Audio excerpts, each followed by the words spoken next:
This is the Quality Grind podcast presented by Medvacon. Conversations that go beyond compliance. Sharing insights geared toward helping you navigate the everyday grind of regulated life science industries. Here are your hosts, Joe Toscano and Mike Kent. Welcome back to The Grind, everyone. Time to continue our visit with Dr. Andrew Black, chatting about the significance of storytelling within regulated life science industries. We've explored how effectively crafted stories can enhance knowledge transfer, engage teams, and create a sense of purpose. Andy's also illuminated the neurological impact and strategic advantages of a well-told story, including clarifying complex information, fostering connection, and improving decision-making. And now, having teed up the 5-element framework, can I somehow follow Andy's lead to create my own impactful story? Ah, the cliffhanger. Let's pick up the conversation there with part 2 of The Power of Storytelling with Dr. Andy Black, here on The Grind. So in this very simple example, all of the 5 elements of the story are present. There's the main character, there's the inciting incident with a question that needs to be answered, there's challenges, strategies, and then there's a resolution. So I was thinking we might play this out with a story that you have, Mike. And so this is how it would work with a client, is to help coach one. So would you be willing to play along with me? And I can help you tell a story and put it into this framework. Absolutely. I'm game. Let's do this. Yeah. Okay. So what have you got for me? What do you want to talk about today? What would be a story that would be worth that you might use that would be worth developing for you? Well, I think given the environment and landscape that a lot of folks might find themselves in now with regulated life sciences and navigating their own personal situation, the one story that comes to mind for me is how I ended up not where I wanted to be, but where I needed to be that I didn't know I needed to go in order to get where I ultimately wanted to be. And okay, so that sounds a little conceptual. Let's make it a little bit more. We're going to make it finite. Yeah. So then it sounds like the main character is Mike Kent. Is that right? Yep. Okay, so we're looking, and he talked about how I think the headline for me and what you said was something about how the path that you ended up being on was not necessarily the path you expected to be on. Did I get that right from your comments? Yep. Okay. Yep. So what was the starting point, or what I would call the inciting incidents? Where did this? What was the thing that happened that caused there to be a question? I ended up getting laid off from my job in San Diego, and my objective was to get back to Denver, Colorado, where my son was living with his mom. He was starting high school, and I wanted to get back to Denver so I could be there and be present while he was going through high school. Okay, great. What I love about this already is, okay, the inciting incident is not only clear, it's actually kind of dramatic. It doesn't have to be. Although that idea about, we have studies, we can't get people enrolled. I mean, there's a certain kind of drama. The more dramatic the inciting incident is, the more interesting the story is going to be. And there's a clear question, which is, could I get back to Denver so that I could be with my son? Mm-hmm. Is that right? So what were some of the obstacles that presented themselves, or the challenges that presented themselves as you pursued that, tried to answer that question about getting back to Denver to be with your son? What happened? Yeah. Exploring opportunities in Denver was fruitless. There was not an awful lot of opportunities available there, if any. And things had kind of dried up a little bit in San Diego, surprisingly, at the time. So the quandary really was, okay, how do I navigate this? A, maintaining an income, and B, finding it very challenging to secure an opportunity in the Denver metro area so that I could actually get back there. Okay, great. So it's great. So we have a complicating factor, and the story, as I would say, the story escalates because there's a financial income issue, and I like the word fruitless, dried up. Your language describing a barren landscape, right? Everybody, for those listeners, everybody doesn't have to be quite as poetic as Mike is, but he's modeling, and I don't think you necessarily consider yourself a poet, do you, Mike, or do you? No, I dabble in writing music, but yes, but just your own natural language is helping to create, a complex environment. So then, what was the next thing that happened after that? So you was fruitless in Denver. Then what?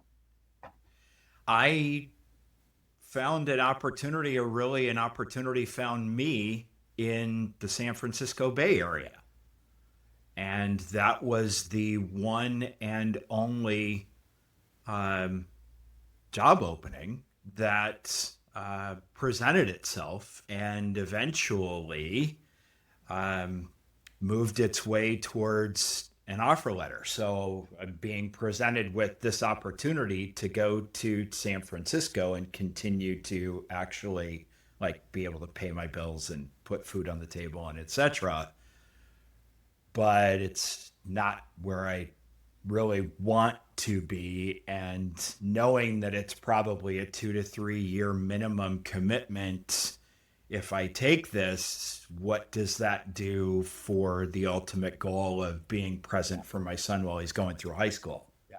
So we have like a detour. I'll call it a detour that presents itself, where you have an opportunity to stabilize yourself financially and be stable, but it's going to be a 2 to 3 year commitment, and does not appear to be directly on the path of being in Denver, which is where your son is, which is ultimately what your goal is. So right. It's a conflict and a decision here. So what did you decide to do, Mike? I took the opportunity in San Francisco. I chose the path of, I need to have a job, but I need to have an income, and this is what's available. And there was a very small part of me that trusted that, and there was a very big part of me that was resentful that that was the only thing that came about. Wow. Yeah, great. And you're being revealing about your sort of interior state, right?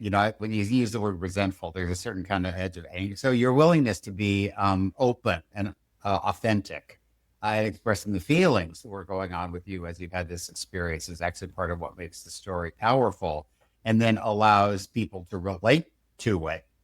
Because most of us have had situations that made us feel a little irritated by what was going on, or felt like that something that was presenting wasn't exactly the way we might have wanted it to be. So then what happened? You took the job. Then what? What was next? Took the job and had a rough onboarding process. Just the acceptance of being somewhere that I frankly didn't want to be, that didn't feel right. And what I found over the course of the time I spent there was that those situations led me to have experiences that were formative and incredibly powerful. And what it resulted in was me having to look at some things in my life that I hadn't looked at for a while. And it was actually life changing in some pretty dramatic ways. I'll just say that. And I know that's a rare situation, and I'm very grateful for it, but that was really what happened. And from there, I forged my absolute commitment to get back to Denver come hell or high water by the time my son started his senior year. So Right. knowing it was a 2 to 3 year commitment, 2 years in, I said, look, this is apparently where I needed to be. Now it's about getting to be where I know I need to be next. And really anchored some things for me that allowed me to eventually, in June of 2019, arrive in Denver just in front of my son's senior year. Wow. And be there for him. And we all know what happened in March of 2020. COVID hit and the world changed. And I was lucky enough to be there during that time frame for him and actually set up my own consulting business and created more of what I wanted and more of what I even expected there to be once I got to Colorado. Right. Because I was there. Wonderful. Because I had been in San Francisco. I'm going to tell you that I don't feel like you need a whole lot of help with the story structure. You pretty much got it down. And I will say this, of course, I was prompting you with questions, which using the narrative framework that is a story. And so that actually helped you to organize the narrative in a way that mapped to the framework. What was the sort of the lesson or the takeaway for you from this whole experience? If you're going to tell us the moral or the point, what would you say it was? The point of the story really comes down to one of, a phrase that I like to use because of that situation is that recognizing that sometimes I have to go left to get right. Yeah. And, I may not be able to do what I absolutely want in the moment, but when an opportunity is presented, maybe that there's a reason behind that. And I didn't understand that reason until after I had been there. So a little bit more trust and trust in myself, trust in the process, if you will. But that for me was an example that still kind of frames how I go about things, is that try and be a bit more receptive to what's out in front rather than trying to control everything along those lines. Does that make sense? Yeah, it makes perfect sense. Yeah, it's clear as a bell. And so you've got a great story, right? You've got the main character is Mike Kent. You have this inciting incident, which is being laid off in San Diego, and you seeing that as an opportunity to be with your son. The question that goes with that inciting incident is, will I be able to get to Denver? Some of the obstacles, there was fruitless in Denver. There was enough dried up in San Diego. The only opportunity that presented itself was in San Francisco, which is not where your son was. It was going to be a 2 to 3 year commitment. But given the reality of the situation you found yourself in, you elected to take the job. You had to overcome a certain amount of resentment that you had about not being where you wanted. But in the end, many of the experiences that you had while you were in San Francisco were dramatically life-changing, and sounds like actually positioned you then to be able to secure the opportunity in Denver, which at the end of the day did allow you to be with your son in time for his senior year. And the moral of the story is sometimes you have to go left in order to go right. Did I get all that correct? That's it. Yeah. Yeah. And what I would say that, the thing, well, we haven't really talked about this yet, Mike, but one of the places that leaders and managers are often use stories is in coaching situations where they're coaching an employee or mentoring an employee. And this sounds like a situation that a coach might use. And an employee has an opportunity that's not exactly ideal. And they're kind of trying to figure out what to do about it.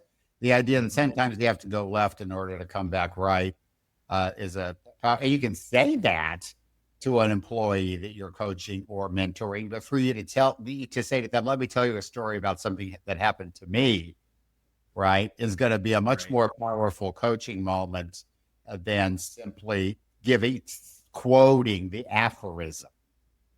And I won't tell the story, but one of the things that I recall as we have this conversation is that I frequently managed employees that were impatient with their rate of progress.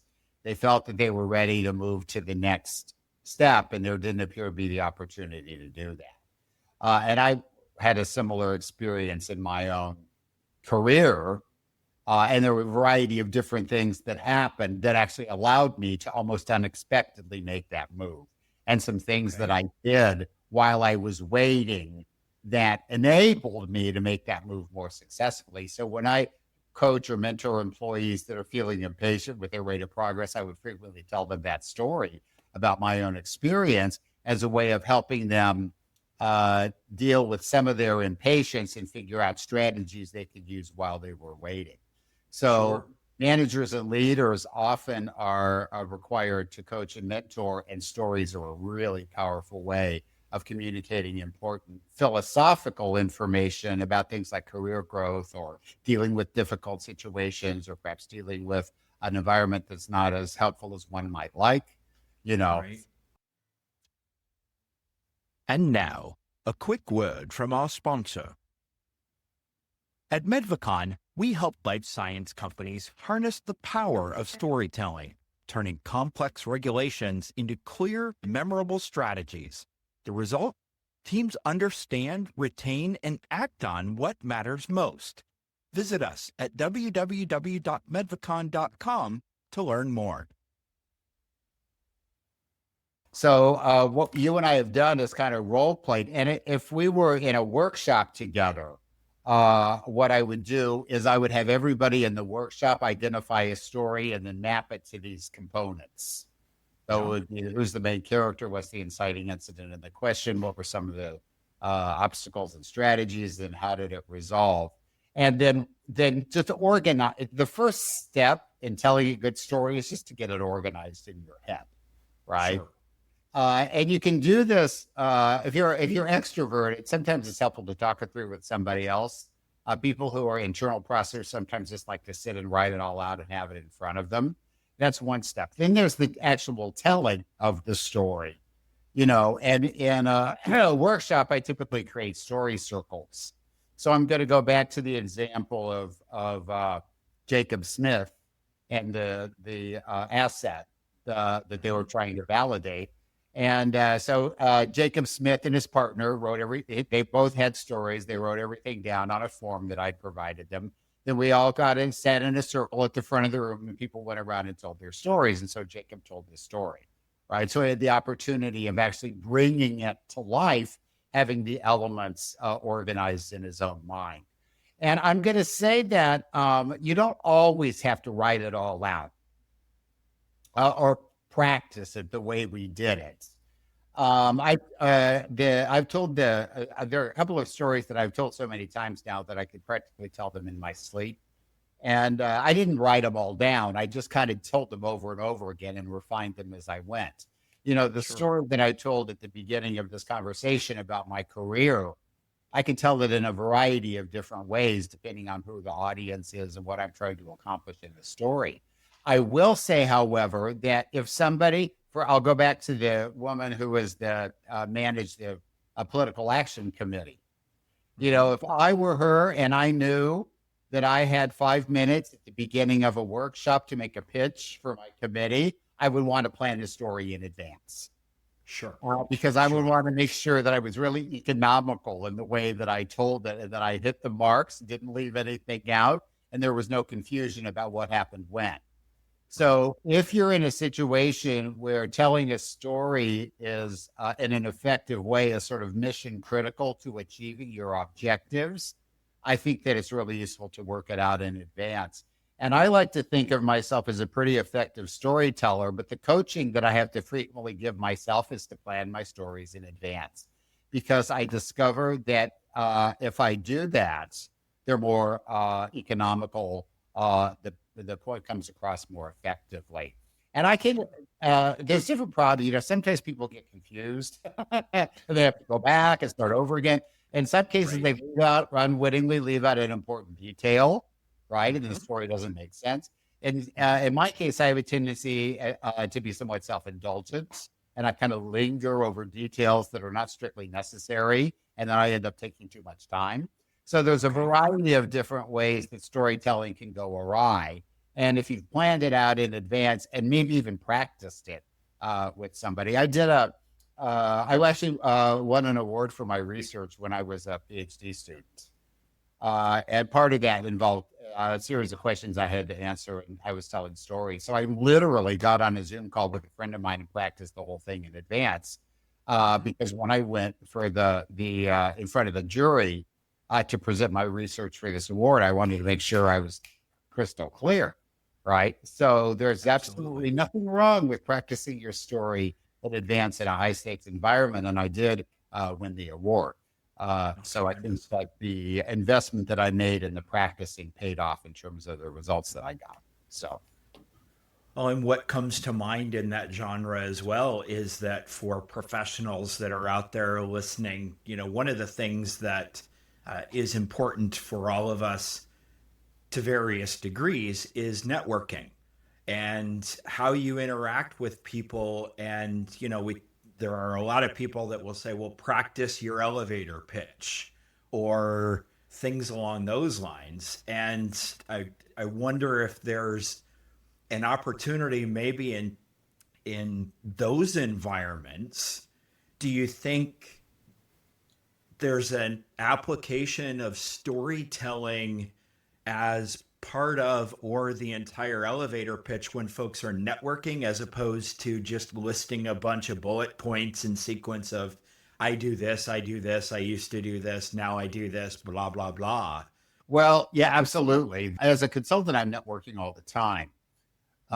So the idea that I want to have a fresh story that I can tell, because I know how interesting it's going to be and how it's going to position me in the mind of my viewer is really important to me.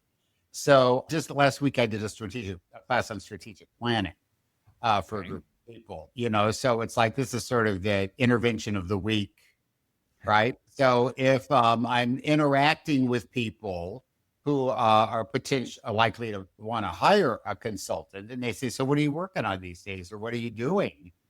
Then I can say, oh, well, let me tell you a story about a really interesting intervention I did like last week. It was a class on strategic planning, and here's how I did it.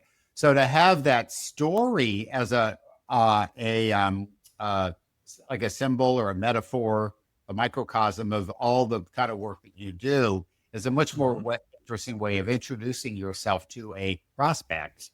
A lot of times people fumble around and they don't even know what to say, because the question, interestingly enough, the question, so what do you do, is surprisingly hard to answer. Yes. If you have to go into a networking event where that people are likely to ask you that question, and you have a very interesting story to tell about something that you did recently, an intervention, you worked on a project that you're managing, asset that you are working to develop, if that's something you can talk about in a public forum, to have those stories at the ready, I think is really, really, really, really powerful and serves the networking process very, very, very well. Yeah. And being able to connect and all of the things you talked about earlier around engaging people and synchronization and all of those principles then aid in what you're trying to do and connecting with people and engaging people in that dialogue. It feels like there's a couple of really scientifically based undercurrents that support that as a strategy. The one thing that comes to mind in all of this is, and you've brought it up a couple of times in different contexts, is if we find ourselves as tending towards a more introverted personality or style or tendencies, what are some things that in your experience can assist folks if they're finding this to be a bit challenging, because it does take a bit of vulnerability and a bit of risk taking in order to share something of a story as opposed to just throw facts out, right? There's that emotional lowering of a curtain, if you will. Let's see here. One thing that occurs to me has to do with the concept of stage fright. And people, there's, I think, well-documented research, like people are more afraid of speaking in public than they are of dying, right? Yeah. Somebody once said, the thing about dying is after you die, you don't have to leave the podium and go back to your seat, right? So one thing that I have discovered for myself, and I mean, this works for me. Can't say that I don't have any science to back this up. But when I get up in front of a group and I say, before I begin, I'd like to tell you a story. It's funny too, because at the beginning of this podcast, Mike, that was the first thing you said, I'm going to tell you a story, right? It's almost like Once Upon a Time has the same, so just saying to the group, before I begin, I'm going to tell you a story. That alone has a transformative effect on the audience because they're waiting for everybody likes to be told a story. And I think it alleviates your own anxiety. Stories are easy to tell. Not only are they easy for the audience to remember, they're easy for you to remember, right? So you get up and you say, before I begin, I'm going to tell you a story. And then that actually allows you to short circuit the stage fright that's often accompanied with presenting to a group of people in a public forum. So I think that is knowing that and having that experience of how easy it is and how empowering it is as a rhetorical strategy, I think is going to make a difference for people. I think you want to try it out in low stakes environments first, right? If you might want to try it with your own internal team before you try it with the senior executives and kind of get comfortable with it and see how it goes. You might want to give feedback. So you tell the story to your team and then you talk to a colleague on the team and you say, well, how did that work for you? And get a little feedback on how it worked and if there's anything that would have made it better, right? So you can develop your capability gradually so that when you are in higher stakes environments, you have done it already in lower stakes, safer environments, and then you feel more comfortable with it. Okay.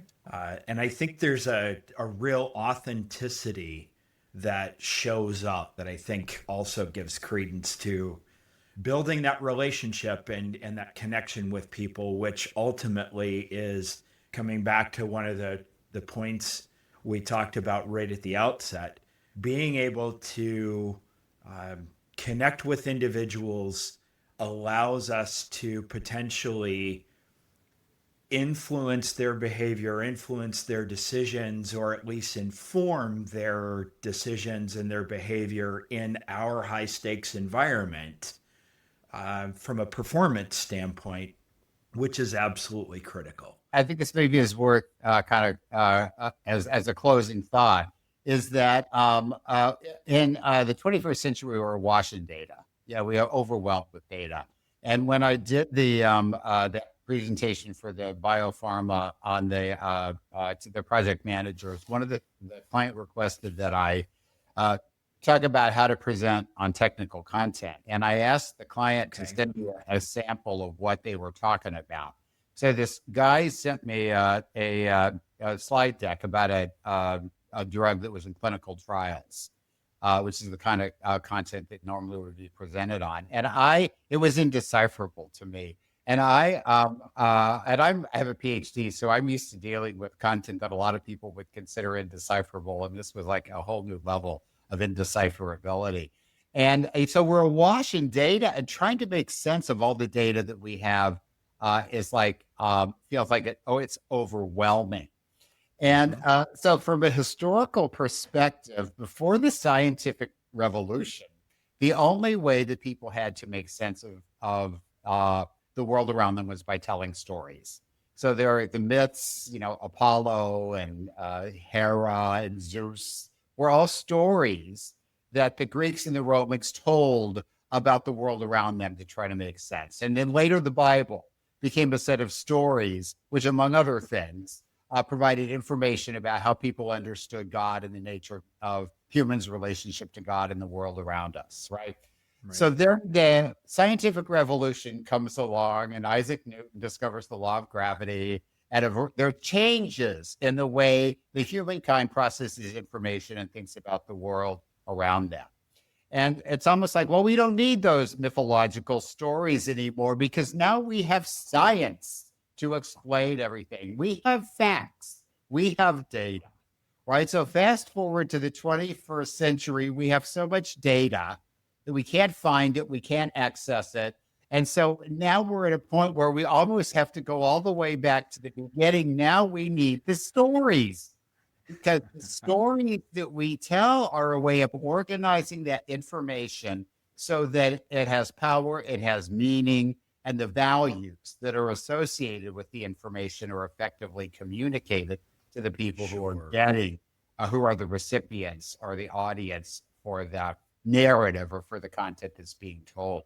So it's interesting to me in a certain way. It feels like we've come all the way back around to the beginning. And once again, we get to see the power of stories for communicating all the scientific information that we have.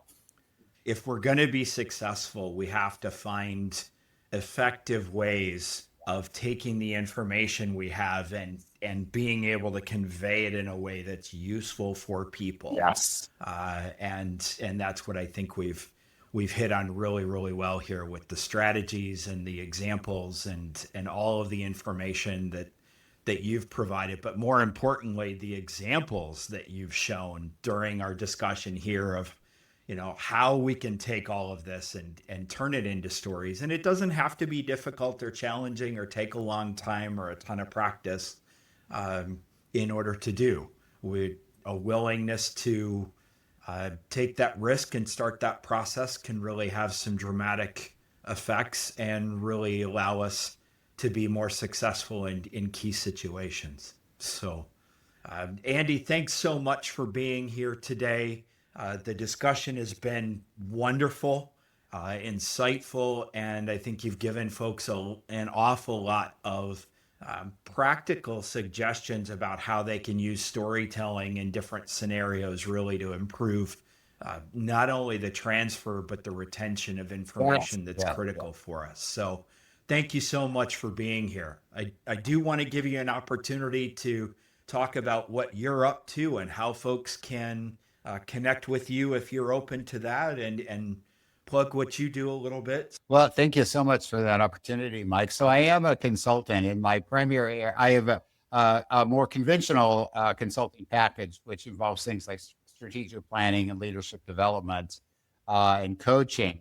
But my real interest and where I feel like I have special skill and deep expertise is in the area of storytelling, which is what we've been talking about today. And I do workshops on storytelling, and I can consult and coach on storytelling, as I did with Mike today. My consulting website is andrewblackconsulting.com. So you can find all the lines of service that I provide to my clients there. So thanks again, Mike, for the opportunity to let the podcast audience know what I'm up to and how they can get a hold of me. Yeah, absolutely. Once again, Andy, thank you so much for spending some time with us here this morning on the Quality Grind podcast. We'll provide all the contact information and links in the show notes, and we'll invite you to stay tuned for additional episodes of the Quality Grind podcast. You can check us out at qualitygrindpodcast.com or at our website for Medvacon, www.medvacon.com. Andy, thanks so much again, and hope to connect with you again soon, my friend. All right. Thanks so much, Mike. Thank you. Bye-bye. If Medvacon can help you and your organization, we're happy to do so. We specialize in the following areas: quality and compliance, validation and qualification services, project management, tech transfers, general and specialized training programs, engineering services, and talent acquisition. If you have general questions as well, feel free to give us a call at any time. We can easily be reached at 833-633-8226 or via our website at www.medvacon.com. Thanks so much, and we look forward to speaking with you. Thank you for listening to the Quality Grind podcast presented by Nedvacon. To learn more or to hear additional episodes, visit us at www.nedvacon.com.